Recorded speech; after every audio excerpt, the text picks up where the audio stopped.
जर बघत असाल तर मिरचीचा प्लॉट एकदम सुंदर असा मिरची आणि ह्याच्यात खत वापरायची विशेष म्हणजे खत वापरायची गरज नाही तुम्हाला.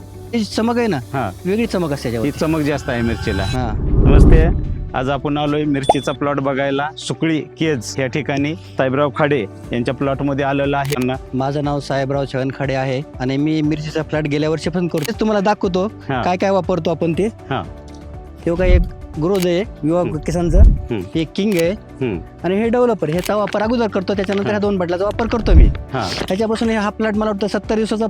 आणि ह्याच्यात खत वापरायची विशेष म्हणजे खत वापरायची गरज नाही तुम्हाला. खत म्हणजे रासायनिक खत वापरायची गरज नाही. म्हणजे ह्याला काहीही रासायनिक काही नाही. विवा मार्ट कंपनीचं विवा किसान डेव्हलपर, विवा किसान ग्रोथ आणि विवा किसान किंग हे 3 आणि प्रोडक्ट वापरून हे पूर्णपणे सेंद्रिय आहे का केमिकल आहे प्रोडक्ट? पूर्णपणे सेंद्रिय 100% सेंद्रिय प्रोडक्ट आहेत. म्हणजे हा प्लॉट पूर्णपणे सेंद्रिय मिरचीचा आहे. खाडेबाप्पांची आपण मिरची बघितलेली आहे, खूप सुंदर मिरची आहे. 100% सेंद्रिय पद्धतीने हा प्लॉट झालेला आहे. जर कोणाला अधिक माहिती पाहिजे असेल तर येऊ शकता, खाडेबाप्पांशी संपर्क साधू शकता, प्लॉट बघू शकता आणि आपण सुद्धा विवा मार्टचे प्रोडक्ट वापरून 100% सेंद्रिय पद्धतीची शेती करू शकता. Thank you very much.